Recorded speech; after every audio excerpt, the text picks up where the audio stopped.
கண்ணியத்திற்கும் மரியாதைக்கும் உரிய சகோதரர்களே, பெரியோர்களே, தாய்மார்களே,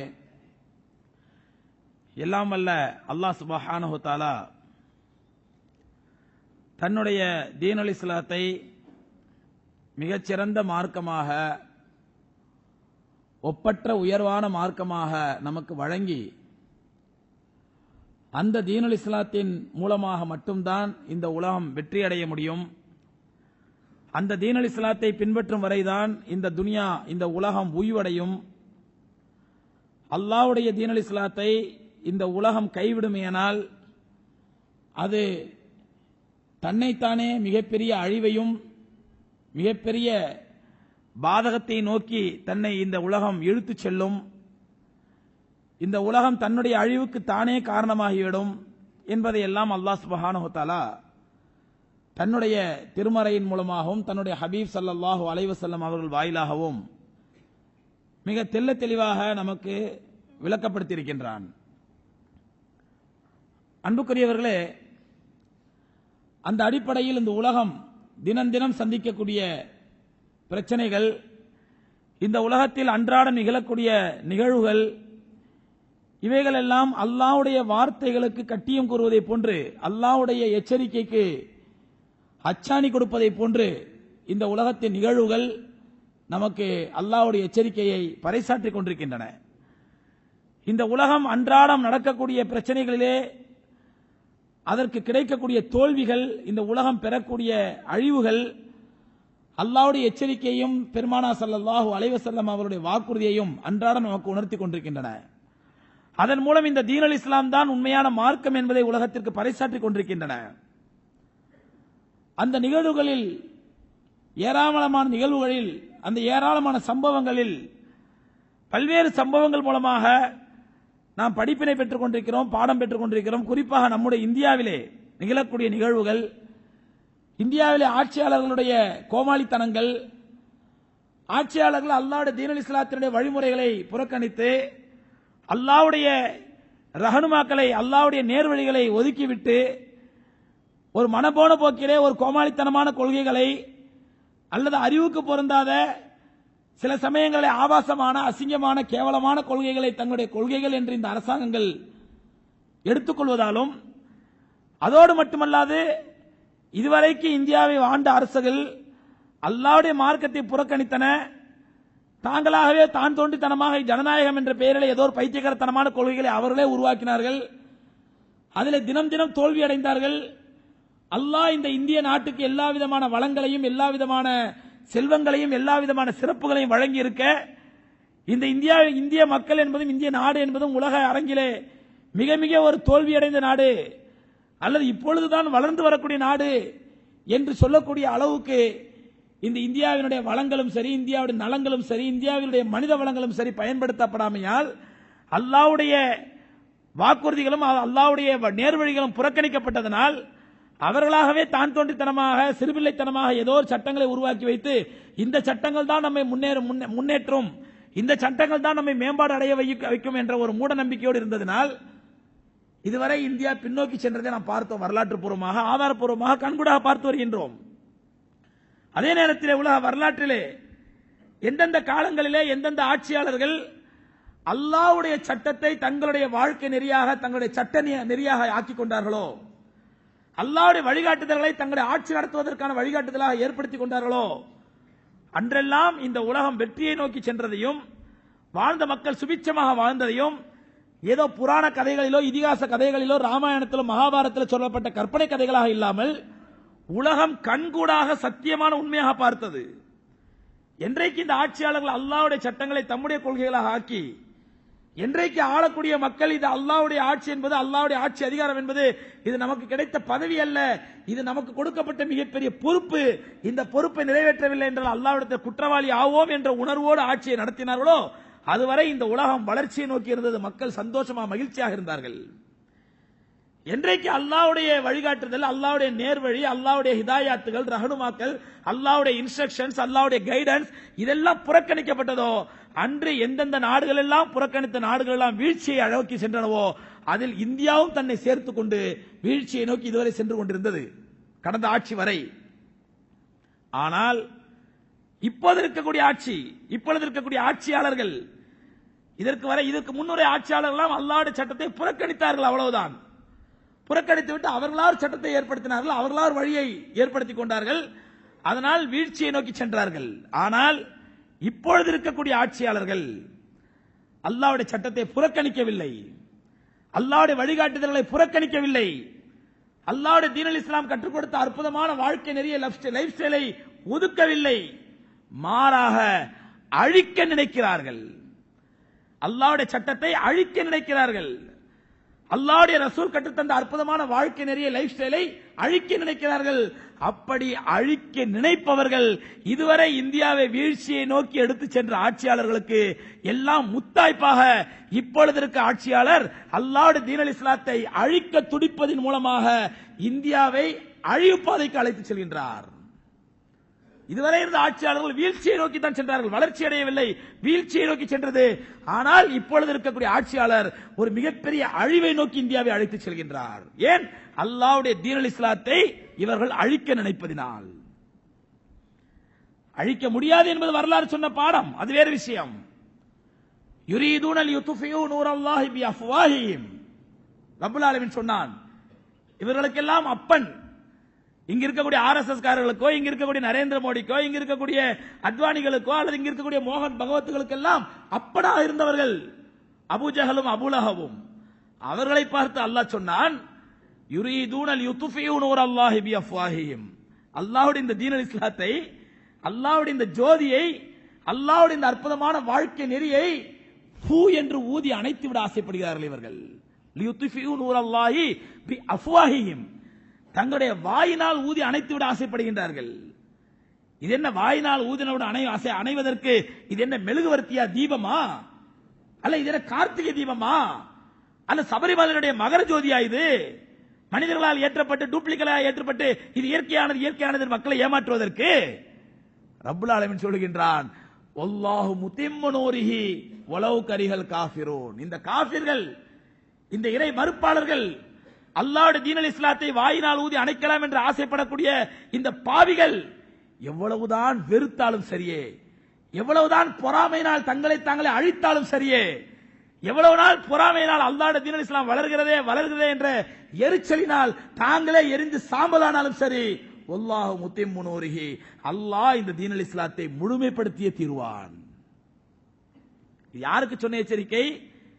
இன்று இருக்கக்கூடிய மோடிகளுக்கோ, இங்க இருக்கக்கூடிய மோகன் பகவத்துகளுக்கோ அல்ல இங்க இருக்கக்கூடிய ஆர்எஸ்எஸ் காரர்களுக்கோ சொன்ன எச்சரிக்கை அல்ல.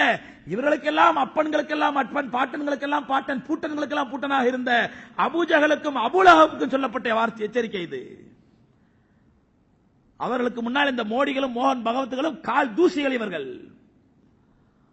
இவர்கள் என்னென்னமோ தகிடுதத்தம் செய்து ஆட்சிக்கு வந்தார்கள், என்னென்னமோ சொல்லி விளையாட பார்த்தார்கள், என்னென்னமோ வாக்குறுதியில் அள்ளி வீசினார்கள், அப்பாவி இந்திய மக்களை ஏமாற்றினார்கள். மீடியா என்ற வெளிச்சத்திலே வெளிச்சத்திலே விழுந்த விட்டில் பூச்சிகளாக அப்பாவி மக்கள் அந்த மீடியா வெளிச்சத்திலே போய் விழுந்து தங்களுடைய 5 ஆண்டு வாழ்க்கையை பாழாக்கினார்கள் இந்திய மக்கள். அதனுடைய விளைவு என்ன ஆனது என்றால், சகோதரர்களே, நம்முடைய மரியாதைக்குரிய மாண்புமிகு பிரதமர் அவர்கள், மோடி அவர்கள், உலகம் சுற்று கிழவன், அவர் உலகம் சுற்றக்கூடிய கிழவன், உலகம் முழுவதும் சுற்றிக் கொண்டிருக்கின்றார். கொஞ்ச நாளா இந்தியாலே இருந்தவன இந்திய மக்களுக்கே ஒரு ஆச்சரியம், என்ன ஆச்சு நம்ம பிரதமர் இந்தியாலே இருக்காரு, மறுபடியும் வெளிநாட்டுக்கு போகலையா? ஏனென்றால் இந்திய வரலாற்றிலே சகோதரர்களே, இதுவரை இந்தியாவில் இருந்த பிரதமர்களில் இவரை போன்று நக்களிக்கப்பட்ட கலாய்க்கப்பட்ட பிரதமர் யாரும் கிடையாது. அப்படி சாதாரண மக்கள் கூட இவரை நக்கல் அடிக்கின்றார்கள். ஒரு நாட்டு பிரதமரை இந்திய மக்கள் சாதாரணமாக நக்கல் அடிக்கின்றார்கள். சமீபத்திலே சமூக வலைத்தளங்களில் வந்த ஒரு செய்தியை பார்த்திருப்பீர்கள். நம்முடைய மரியாதைக்குரிய பிரதமர் நரேந்திர மோடி அவர்களுடைய போட்டோவை காட்டி வெளிநாட்டு மக்கள் சில பேரிடத்தில் காட்டி இவர் யார் என்று தெரிகிறதா என்று கேட்கிறார். ஒரு வெளிநாட்டுக்காரர் சொல்கிறார், பார்த்தா ஏதோ மாஃபியா கும்பல் கொள்ளக்கார மாதிரி இருக்குது அப்படிங்கிறாரு. இன்னொருத்தர் சொல்றாரு, ஏதோ ஒரு பெரிய தீவிரவாதி மாதிரி இருக்குது, யாரும் தெரியல. யதார்த்தமாக சாலையில போறவங்கள்ட்ட நம்முடைய மரியாதைக்குரிய பிரதமர் அவர்களுடைய போட்டோவை காட்டி இவர் யார் என்று தெரிகிறதா என்று கேட்டால் ஒருத்தர் சொல்கிறார், மாஃபியா கும்பல் கொள்ளக்கார மாதிரி இருக்குதுங்கிறார் ஒரு வெளிநாட்டுக்காரர். இன்னொரு வெளிநாட்டுக்காரர் சொல்றாரு, தீவிரவாதி மாதிரி இருக்குதுங்கிறாரு. இன்னொருத்தர் சொல்றாரு, ஏதோ 5000-10,000 பேர் கொண்ட கொலகார மாதிரி தெரியுது, அல்லாஹ் முகத்தில் காட்டிடுவான் போல தெரியுது. 5000 10,000 பேர் கொண்ட கொலகார மாதிரி தெரியுது என்று சொல்கிறார். கடைசியில சொல்றாரு, இல்லங்க இவர் இந்தியாவுடைய பிரதமர் சொன்ன உடனே எல்லாம் கொல்லுன்னு கணச்சிருக்கிறாங்க. இந்த அளவுக்கு கேவலமாக ஒரு கிண்டல் அடிக்கப்பட்ட ஒரு கலாய்க்கப்பட்ட பிரதமர் இந்தியாவில் இதுவரை வந்ததில்லை. ஒரு உலக நாட்டு தலைவர்களுடைய மாநாடு நடக்கின்றதாம். அந்த மாநாட்டிலே நம்முடைய மரியாதைக்குரிய மோடி அவர்கள் கலந்து கொள்கிறார். அதான வேலையை அவருக்கு, மாநாட்டில் கலந்து கொண்டதான வேலையே, கலந்து கொள்கிறாராம். அவர் அந்த மாநாட்டுக்கு வருவதற்கு முன்பாக ஒபாமா மற்ற நாட்டு தலைவர்கள் எல்லாம் கூப்பிட்டு டேவிட் கேமரூனை கூப்பிடுகின்றார், பிரெஞ்சு அதிபரை கூப்பிடுகின்றார், ஐரோப்பிய நாட்டு எல்லா பிரதமர்களையும் கூப்பிட்டு ஒபாமா சொல்கிறாராம், இந்த பாருங்க மோடி வரப்போறாரு, வந்து உங்களை எல்லாம் சொல்லுவாரு, பார்த்த உடனே எங்க இந்தியாவுக்கு வாங்கன்னு சொல்லுவாரு, நீங்க மரியாதைக்காண்டி நீங்க எங்க நாட்டுக்கு வாங்கன்னு சொல்லிடாதீங்க, நேரம் வந்து நின்றுவாரு. நீங்க மரியாதைக்காண்டி என் நாட்டுக்கு வாங்கன்னு கூப்பிடாதீங்க, பேச்சு கூட சொல்லிடாதீங்க, உடனே அடுத்த நாளே ஒரு ட்ரிப் போட்டு வந்து நின்றுவாரு, அதனால கவனமா இருங்க என்று ஒபாமா மற்றவர்கள் சொல்வதை போன்று சமூக வலைத்தளங்களை இவ்வளவு கேவலமாக எந்த நாட்டு பிரதமரும் கிண்டல் அடிக்கப்பட்டதில்லை. குறிப்பா இந்திய பிரதமர்களை எந்த நாட்டு பிரதமர் இவ்வளவு கேவலமாக கிண்டல் அடிக்கப்பட்டதில்லை, நக்கல் அடிக்கப்பட்டதில்லை. அந்த அளவுக்கு கிண்டலுக்கும் ஏளனத்திற்கும் ஆளாகிவிட்டார். என்றைக்கு பிரதமராக பொறுப்பேற்றாரோ அன்றைக்கே நான் வார்த்தை சொன்னேன், பிரதமர் மோடி பிரதமராக தேர்தலில் வென்றது பெருமை அல்ல, அல்லாஹ் அவரை இழிவுபடுத்த நாடிவிட்டான் என்று அந்த வார்த்தை அல்லாஹ் பூர்த்தியாக்கி கொண்டிருக்கின்றான். தோத்தில் முல்க மன் தஷா வ தன்சியுல் முல்க மிம்மன் தஷா வ துஇஸ்ஸு மன் தஷா வ துதில்லு மன் தஷா. அல்லாஹ் நாடியவர்களுக்கு ஆட்சியை கொடுக்கின்றான், நாடியவர்களுக்கு ஆட்சியை பிடுங்குகின்றான். சில பேருக்கு அல்லாஹ் ஆட்சியை பிடுங்கி கேவலப்படுத்துவான், சில பேருக்கு அல்லாஹ் ஆட்சியை கொடுத்து கேவலப்படுத்துவான். அந்த லிஸ்ட்ல உள்ளவர் தான் நம்முடைய மரியாதைக்குரிய பிரதமர் அவர்கள். ஆட்சி வழங்கப்பட்டு அல்லாஹ் என்று கேவலப்படுத்திக் கொண்டிருக்கின்றான். இப்படியே ஊர் சுத்திட்டே வந்து இந்தியாவிலே வளர்ச்சி வளர்ச்சி என்ற ஒரு கோஷத்தை வைத்தார். அவர் போட்ட திட்டங்கள் எல்லாம் ஃபெயிலியரா போச்சு, மக்களை ஏமாற்றியதெல்லாம் வெட்ட வெளிச்சமாகி போச்சு. ஏமாந்த மக்கள் தலையில துண்ட போட்டு உட்கார்ந்துட்டு இருக்காங்க, அடுத்த எலெக்ஷன் வரட்டும் அவனை வச்சுக்கிறோம் சொல்லி. இந்த நிலையிலே சகோதரர்களே, அவர் என்னென்ன வாக்குறுதி கொடுத்தார்களோ அத்தனை வாக்குறுதிகளும் பொய்யான வாக்குறுதிகளாக, ஃபால்ஸ் பிராமிஸ்களாக மக்களிடத்திலே வலம் வர ஆரம்பித்து விட்டன. சொன்னார், சுவிஸ் பேங்க்ல இருந்து ஒவ்வொரு இந்திய குடிமகன் அக்கவுண்ட்லயும் 15 லட்சம் ரூபாய் வரும்டாரு. அவர் பேச்ச நம்பி 15 லட்சம் ரூபாய் கடன் வாங்கிட்டு வட்டி கட்டிட்டு இருக்கான் அன்னைக்கு வரைக்கும் சில பேர். எங்க பிரதமர் வந்த உடனே, நரேந்திர மோடி வந்த உடனே எனக்கு 15 லட்சம் ரூபாய் வரப்போதுப்பா, வந்த உடனே கொடுத்துறேன் அப்படின்னு சொல்லி நம்பி 15 லட்சம் ரூபாய் வாங்கி தான் வட்டி கட்டிட்டு இருப்பதா ஒருத்தர் பிரதமர் கடிதம் எழுதியிருக்கிறாரு. உன்னை நம்பிதான் கடன் வாங்கிட்டேன், நான் விஜய் மல்லையா மாதிரி ஓடியும் ஒழிய முடியாது, அல்ல ஓடியும் போக முடியாது, அதுக்கு பெர்மிஷன் கொடுக்க மாட்டேன், தயவு செஞ்சு எனக்கு வாக்குறுதி கொடுத்தபடி 15 லட்சம் ரூபாய் எடுத்துக்கொடு சுவிஸ் பேங்க்ல இருந்து என்று பேசக்கூடிய அளவுக்கு சகோதரர்களே மோடியுடைய வாக்குறுதிகள் எல்லாம் தகிர்தத்தமாகி போட்டன, தவிடுபடியாகி போய்விட்டன. ஸ்வச் பாரத் ஸ்வச் பாரத் என்ற வார்த்தை சொல்லி ஏமாற்றினார். ஸ்வச் பாரத் என்று சொன்னார், தூய்மை இந்தியா என்று. என்னாச்சு?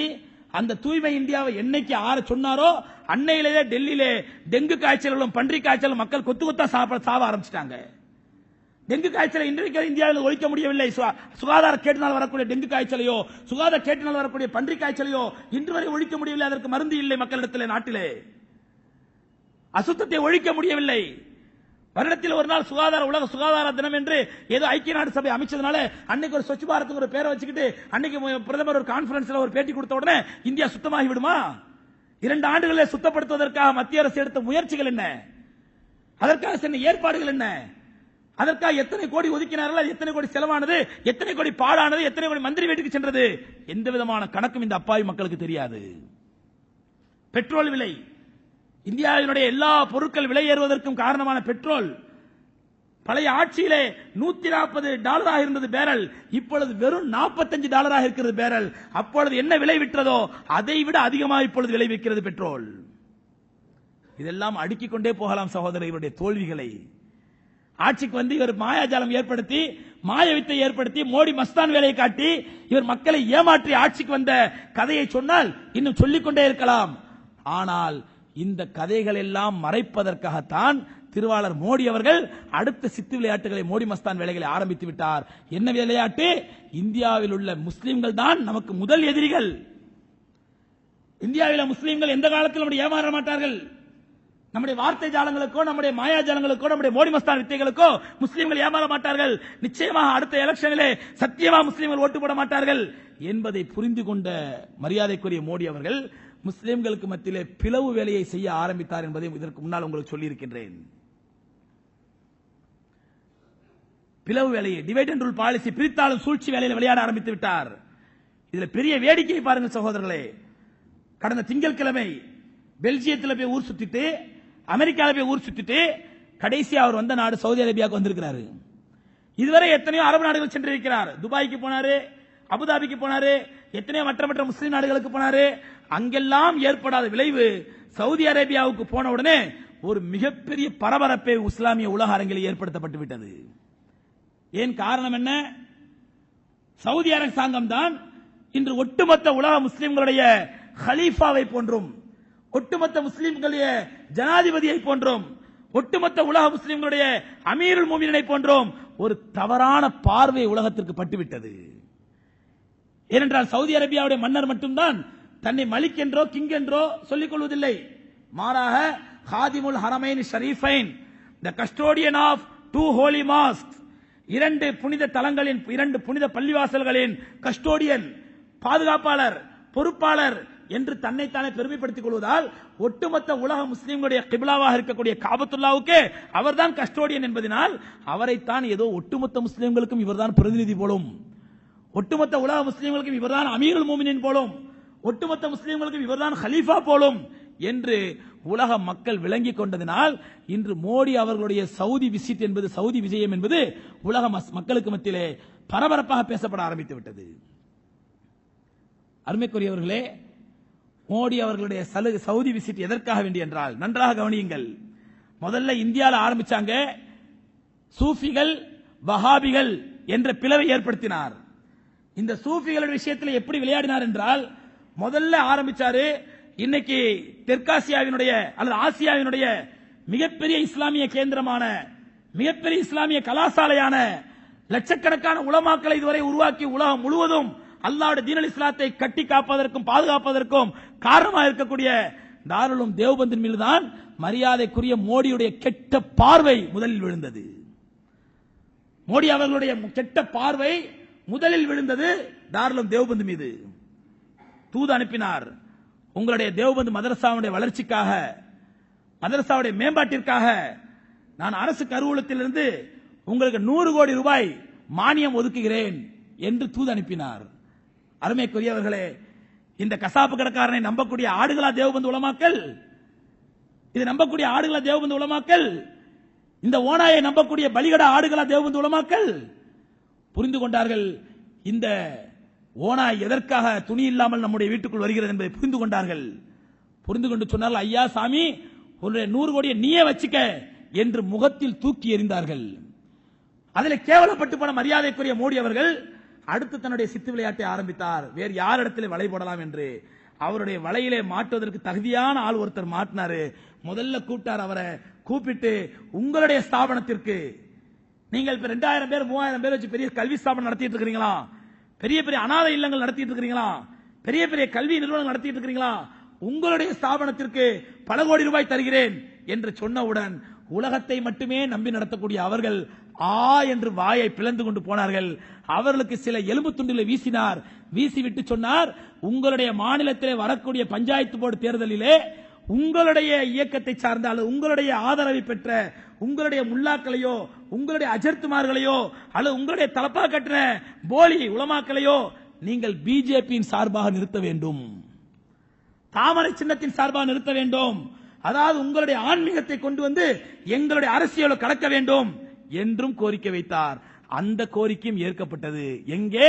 நம்முடைய அண்டை மாநிலமான கேரளாவிலே ஏபி அபூபக்கர் முஸ்லியார் என்பவர் 2000-3000 மாணவர்களை வைத்து மிகப்பெரிய கல்வி ஸ்தாபனங்கள் அனாதை இல்லங்கள் நடத்தி கொண்டிருக்கிறார்.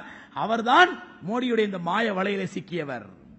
சென்ற சில மாதங்களுக்கு முன்பாக கேரளாவில் நடந்த பஞ்சாயத்து போர்டு எலெக்ஷனிலே அந்த மரியாதைக்குரிய ஏபி முஸ்லியார் அவர்களுடைய அமைப்பை சார்ந்த இளைஞர்கள் தாடி வச்சு தொப்பி போட்டு தலப்பா கட்டின முல்லாக்கள் முஸ்லியார்கள் பிஜேபியினுடைய சின்னத்திலே பிஜேபியினுடைய கட்சி வேட்பாளர்களாக களமிறக்கப்பட்டார்கள். முதல்ல பஞ்சாயத்து போர்டு தேர்தலில் மண்ணை வாரினார்கள், மண்ணை கவினார்கள், அடுத்த விஷயம். அதற்கு அடுத்தபடியாகத்தான் அதே ஏபி அபூபக்கர் முஸ்லியாருடைய தலைமையிலே மற்றும் சில பரேலவிகள் எல்லாத்தையும் கூப்பிட்டு, நீங்கள் எல்லாம் சூஃபிகள், நீங்கள் எல்லாம் சுத்தமான கொள்கை உடையவர்கள், உங்களைத்தான் எனக்கு ரொம்ப பிடிக்கும் என்று சூஃபிச மாநாட்டில் கலந்து கொண்டது மட்டுமல்ல, அந்த சூஃபிகள் வாயாலே பேச வைத்தார். என்னவென்று, தீவிரவாத வஹாபிசத்தை ஒழிக்க வேண்டும். சூஃபிகள் மாநாட்டில் பேசப்பட்டது. யார் வாயாலே? இந்த பரேலவிகள் வாயால இவர்களுடைய பரேலவி கொள்கைகளை, இவர்களை அல்லாஹ்வையும் ரசூலையும் இணையாக்கக்கூடிய அத்வைத கொள்கைகளை, இவருடைய ஷிர்கியத்தான கொள்கைகளை, அல்லாஹ்வுக்கு எப்படி எல்லாவற்றையும் பார்ப்பதற்கும் எல்லாவற்றையும் கேட்பதற்கும் எல்லாருடைய உள்ளத்தில் உள்ளதையும் அறிவதற்கும் அல்லாஹ்வுக்கு சக்தி இருக்கிறதோ அதே மாதிரி சக்தி அல்லாஹ் ரசூலுக்கும் உண்டு என்று நம்பக்கூடியவர்கள் இவர்கள். ஹாசிர் நாசிர் எல்லா இடங்களிலும் அல்லாஹ்வுடைய தக்தீர், அல்லாஹ்வுடைய குத்ரத், அல்லாஹ்வுடைய வல்லமை நிரம்பி இருப்பதை போன்று ரசூலுல்லாஹ்வுக்கு அந்த பவர் இருக்கிறது என்பதை என்ற கொள்கை கொண்டவர்கள். இல்முல் கைப், அல்லாஹ் எப்படி ஆலிமுல் கைபாக இருக்கின்றானோ, அல்லாமுல் குயூபாக இருக்கின்றானோ, அனைத்து மறைவான விஷயங்களையும் அல்லாஹ் அறிவானோ அதே போன்று எல்லா மறைவான விஷயங்களையும் எல்லாருடைய உள்ளங்களில் உள்ளதையும் அறியக்கூடிய சக்தி அல்லாஹ் ரசூலுக்கு உண்டு என்று நம்பக்கூடியவர்கள் இவர்கள். இந்த அத்வைத கொள்கைக்கு பெயர் தான் தமிழகத்திலே பரேலவி என்று பெயர். அந்த பரேலவி கொள்கைக்கு தான் போலியான பெயர் சூட்டப்பட்டு விட்டது சுன்னத்துல் ஜமாத் என்று. இந்த கொள்கையை நீங்கள் ஏற்றுக்கொள்ளவில்லை என்றால், நான் ஏற்கனவே சொன்னேன், இவர்கள் தான் பன்முக கலாச்சாரத்திற்கு சொந்தக்காரர்கள். ஒற்றை கலாச்சாரம் அல்ல, பன்முக கலாச்சாரத்திற்கு சொந்தக்காரர்கள். எல்லா கலாச்சாரம் ஏத்துக்கலாம், கோயிலுக்கும் போய்க்கலாம், பிள்ளையாருக்கும் மாலை போட்டுக்கலாம், மாரியாத்தாக்கும் கூழ் ஊத்திக்கலாம், தர்காவுக்கும் போய் போர்வை போத்திக்கலாம், பள்ளிவாசலுக்கும் வந்து தொப்பி போட்டு தொழு வந்துக்கலாம். இந்த பன்முக கலாச்சாரத்திற்கு சொந்தக்காரர்கள் தான் இந்த பரேலவிகள். இதை விட்டுவிட்டு யார் அல்லாஹ் மட்டும், ஆகரத்து மட்டும், இஸ்லாம் மட்டும், ரசூல் மட்டும், குர்ஆன் மட்டும், சொர்க்கம் மட்டும், நரகம் மட்டும் என்று மட்டும் மட்டும் மட்டும் என்று பேசுகிறார்களோ இவர்கள் எல்லாம் வஹாபிகள். இதுதான் சகோதரர்களே இந்த பிரித்தாளும் சூழ்ச்சியினுடைய பின்னணி. அந்த சூஃபிகளை கூப்பிட்டு அவர்கள் வாயாலே பேச வைத்தாரு. பேச வச்சு என்ன சொல்லி முடிச்சாரு? தீவிரவாத வஹாபிகளை ஒழிக்க வேண்டும் இந்தியாவிலே, தீவிரவாத வஹாபிகளை நாங்களே காட்டிக் கொடுப்போம். அதற்கு முத்தாய்ப்பு வைத்ததை போன்ற சகோதரர்களே, சென்னையிலே ஒரு மீட்டிங் நடந்தது, சென்னையிலே ஒரு ரகசிய கூட்டம் நடந்தது, மயிலாப்பூரில் உள்ள ஒரு நட்சத்திர ஹோட்டலிலே. இதே பரேலவிகள், இதே அபூபக்கர் முஸ்லியாருடைய தலைமையிலே இதே பரேலவிகள், உளவுத்துறையினுடைய பெரிய பெரிய ஆபீசர்கள், ராணுவத்தினுடைய பெரிய பெரிய அதிகாரிகள் எல்லாம் பிஜேபி மென்டாலிட்டி, எப்படி விகே சிங்க மாதிரி அவர்கள் ராணுவத்தில் இருக்கும் பொழுது கர்னலாகவும் ஜெர்னலாகவும் தளபதியாக இருந்தவர்கள் பூனைக்குட்டி வெளியே வந்த மாதிரி, மோடி வந்த உடனே நானும் பிஜேபி காரன் தான் வெளியே வந்து விகே சிங் மாதிரி ராணுவ தளபதிகள் இன்னைக்கு அமைச்சர்களாக இருக்கின்றார்கள், மத்திய அமைச்சர்களாக. அதுபோன்று உள்ளுக்குள் விஷயத்தை மறைத்து வைத்திருக்கக்கூடிய ராணுவ அதிகாரிகள், உளவுத்துறை அதிகாரிகள் அந்த கூட்டத்திலே கலந்து கொண்டு அங்கே பேசியிருக்கிறார்கள் முஸ்லிம்களுக்கு மத்தியிலே, நீங்கள் தான் ஐஎஸ்ஐஎஸ்ஐ ஒழிக்க வேண்டும், ஐஎஸ்ஐஎஸ்ஐக்கு ஆதரவாக இருக்கக்கூடிய தமிழகத்தில் உள்ள வஹாபிகளையும் காட்டிக் கொடுக்க வேண்டும். அருமை சகோதரர்களே, எவ்வளவு பெரிய பிரித்தாலும் சூழ்ச்சி பாருங்கள். சரி, இங்க முடிஞ்சது. இங்க சூஃபிகளை பற்றி கையில கொண்டு வந்தாச்சு, சூஃபிகளை நம்முடைய ஆளாக்கியாச்சு, அந்த பலிகடாக பலி கொடுத்தாச்சு. இங்கே பாருங்கள் ஆர்எஸ்எஸ் உடைய வெறியை சகோதரர்களே. இங்குதான் இந்த குள்ளநரி புத்தியை நாம் புரிந்து கொள்ள வேண்டும். இந்தியாவிலே சூஃபிகளை தனியாக பிரித்து தங்களுடைய வலையிலே சிக்க வைத்து விட்டு அங்கே உலகத்திலே இன்னைக்கு வஹாபியினுடைய தலமாக இருக்கக்கூடிய சவுதி அரேபியாவுக்கு போய் அங்கே வஹாபிகளிடத்திலே மிகச்சிறந்த பட்டத்தை பெற்றிருக்கிறார். அதாவது உலகத்தினுடைய தலை சிறந்த குடிமகன் என்ற பட்டத்தை. இன்னைக்கு வஹாபி கொள்கை என்று சொல்லக்கூடிய கொள்கையிலே உறுதியாக இருப்பது சவுதி அரேபியா மட்டும்தான். துபாய் கிடையாது, அபுதாபி கிடையாது. இன்று வரை சவுதி அரேபியாவிலே அல்லாஹ்வுக்கு ஷிர்க் வைக்கக்கூடிய கோயில் கட்டுவதற்கு அனுமதி கிடையாது. மன்னர் ஃபைசல் அவர்கள், சவுதி அரேபியாவுடைய முன்னாள் மன்னராக இருந்தவர்கள் ஃபைசல் அவர்கள் மிகச்சிறந்த ஒரு இஸ்லாமியவாதி. அவர் பிரான்சுக்கு சென்றிருந்த பொழுது அங்க பிரான்சிலே அப்பொழுது பள்ளிவாசல் கட்டுவதற்கு அனுமதி இல்லை. அப்பொழுது மன்னர் ஃபைசல் பிரான்சுக்கு சென்ற நேரத்திலே அப்பொழுது பிரெஞ்சு அதிபரிடத்திலே கேட்டிருக்கின்றார்கள், உங்க பிரான்ஸ்ல ஒரு பள்ளிவாசல் கட்டுறதுக்கு பெர்மிஷன் கொடுங்களேன், எங்களுக்கு இங்க எவ்வளவு முஸ்லீம்கள் இருக்கிறாங்க, ஏன் வந்து பள்ளிவாசல் கட்ட பெர்மிஷன் கொடுக்க மாட்டேங்கிறீங்க அப்படின்னு சொன்ன உடனே அந்த பிரான்ஸ் அதிபர் சொன்ன வார்த்தை, உங்களுடைய சவுதி அரேபியாவில் எங்களுடைய சர்ச்சு கட்டுறதுக்கு பெர்மிஷன் கொடுங்க, நான் இங்கே பள்ளிவாசல் கட்டுறதுக்கு பெர்மிஷன் கொடுக்கிறேன். சவுதி அரேபியாவில் சர்ச்சு கட்டுறதுக்கு பெர்மிஷன் கிடையாது, உங்க சவுதி அரேபியாவில் ஒரு சர்ச்சு கட்டுறதுக்கு பெர்மிஷன் கொடுங்க, நான் பிரான்ஸ்ல பள்ளிவாசல் கட்டுறதுக்கு பெர்மிஷன் கொடுக்கிறேன் அப்படின்றாரு. ஃபைசல் வாயடிச்சு திரும்பி வந்துட்டாரு. இது நடந்தது சுமார் 50-60 ஆண்டுகளுக்கு முன்பாக. சகோதரர்களே, 60 ஆண்டுகளுக்கு பிறகு அல்லாஹ் ஒரு மிகப்பெரிய சத்தியத்தை இந்த உலகத்தில் காட்டியிருக்கின்றான். இந்த 60 ஆண்டுகளிலே இப்பொழுது பிரான்சிலே 200க்கும் மேற்பட்ட பள்ளிவாசல் இருக்கின்றன. சவுதி அரேபியாவில் ஒரு சர்ச்சு கூட கிடையாது. இன்று வரை சவுதி அரேபியாவில் ஒரு சர்ச்சு கூட உருவாகவில்லை. ஆனால் பிரான்சிலே 200க்கும் மேற்பட்ட பள்ளிவாசல்கள் உருவாகிவிட்டன. இதுதான் அல்லாஹ்வுடைய தீன் அல் இஸ்லாம். வாயினால் ஊதி அணைத்து விடலாம் என்று ஆசைப்பட்டாலும் அல்லாஹ் இதை முழுமைப்படுத்திக் கொண்டே இருப்பான் என்பதனுடைய பொருள் இதுதான். அந்த சவுதி அரேபியா என்பது சகோதரர்களே, உலகத்தினுடைய எல்லா மக்களாலும் பார்க்கப்படுவது வஹாபி நாடு, வஹாபி கொள்கையை தோற்றுவித்த நாடு, வஹாபி கொள்கைக்கு உதவியாக ஒத்தாசையாக இருக்கக்கூடிய நாடு என்று சொல்லப்படக்கூடிய அந்த வஹாபிகளிடத்திலேயும் போய் திருவாளர் மோடி அவர்கள் மிகச்சிறந்த விருதை பெற்றுக் கொண்டு வந்திருக்கிறார், உலகின் சிறந்த தேசியவாதி என்று. இப்பொழுது புரிகின்றதா இந்த RSS பயங்கரவாதிகளுடைய சூழ்ச்சி? இப்பொழுது புரிகிறதா இவருடைய சூழ்ச்சி எப்படிப்பட்டது என்று? அருமைக்குரியவர்களே, இந்த பிரித்தாளும் சூழ்ச்சியை வைத்து இந்தியாவில் எல்லா வகையும் தோல்வி அடைந்து விட்டது. எல்லா வகையிலும் தோல்வி அடைஞ்சாச்சு. இதுக்கு மேல் மக்களை ஏமாற்ற முடியாது. ஆகவே அடுத்த உபகரணம் இங்கு இருக்கக்கூடிய மிகப்பெரிய சிறுபான்மை என்று சொல்லப்பட்டாலும் இரண்டாவது பெரும்பான்மை சமுதாயம் இஸ்லாமிய சமுதாயம், இந்தியாவில் உள்ள இரண்டாவது பெரும்பான்மை சமுதாயம். இந்த சமுதாயத்தை பிளவுபடுத்திவிட்டால் பிறகு நாம் குளிர் காய்ந்து கொள்ளலாம் என்ற மூட நம்பிக்கையில் தான் திருவாளர் மோடி அவர்கள் இங்கே சூஃபிகளை கையில போட்டுக்கிட்டு அங்க வஹாபிகளுடைய கேந்திரமாக இருக்கக்கூடிய சவுதி அரேபியால போய் பட்டம் வாங்கி கொண்டு வந்திருக்கின்றார். அருமை சகோதரர், எதற்காக சொல்கிறேன் என்றால் இதெல்லாம் நமக்கு முன்னால் செய்யப்படக்கூடிய சூழ்ச்சிகள், இந்த சூழ்ச்சியினுடைய பின்னணிகள், இவற்றையெல்லாம் ஒரு முஸ்லீம் கண்டிப்பாக தெரிந்து கொள்ள வேண்டும். எந்த ஒரு சமுதாயம் தனக்கு எதிராக செய்யப்படக்கூடிய சூழ்ச்சிகளை பற்றி நமக்கு என்ன என்று இருக்கின்றதோ அந்த சமுதாயத்தை அழிப்பது மிக மிக இலகு. தனக்கு எதிராக பின்னப்படக்கூடிய சூழ்ச்சியை பற்றி ஒரு சமுதாயம் எந்த விதமான அவேர்னஸும் விழிப்புணர்வும் இல்லாமல் இருந்தால் அந்த சமுதாயத்தை தோல்வி அடைய செய்வது மிக மிக லேசு. ஆகவேதான் சகோதரர்களே, நமக்கு எதிராக செய்யப்படக்கூடிய சூழ்ச்சிகள், இதற்கு பின்னால் உள்ள பின்னணிகள், இவற்றை நாம் புரிந்து கொள்ள வேண்டியது நம்முடைய கடமை. இது எல்லாத்துக்கும் மேல, இதெல்லாம் நமக்கு தெரியாத பின்னணிகள், இதுக்கு எல்லாத்துக்கும் மேல தெரிஞ்ச சில சூழ்ச்சிகளையும், வந்தே மாதரம், பாரத் மாதா கி ஜெய், ஒரு பண்டார சாமியார் அவன் தலையில உள்ள முடிய வெட்டுறதுக்கு அவனுக்கு வக்கீல் இல்ல, அவன் சொல்றான் முஸ்லிம்களுடைய தலையை வெட்டுவானா. பாரத் மாதா கி ஜெய் சொல்லவில்லை என்றால் முஸ்லிம்களுடைய தலையை வெட்டுவேன். அவனை பத்தி கேட்கறதுக்கு இந்த நாட்டில் நாதி இல்லை.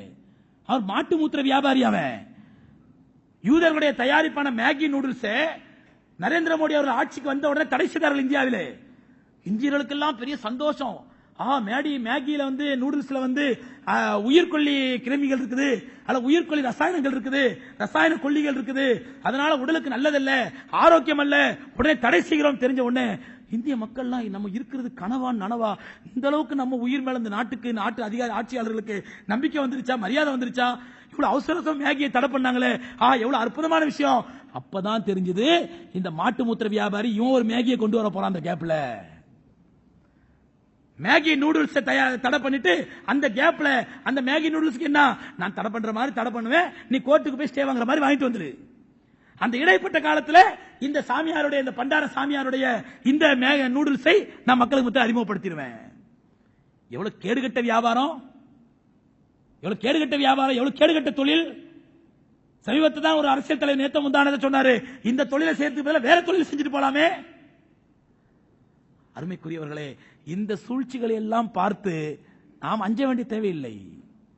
வலா தஹினு வலா தஹ்சனு வ அன்தும் லா அலவுன் இன் குன்தும் முஃமினீன். கவலைப்படாதீர்கள், தைரியத்தை இழக்காதீர்கள், நீங்கள் தான் உயர்ந்தவர்கள் உண்மையான மூமின்களாக இருந்தால். அல்லாஹ் நம்மை உண்மையான மூமின்களாக ஆக்குவானாக, உயர்ந்தவர்களாக ஆக்குவானாக.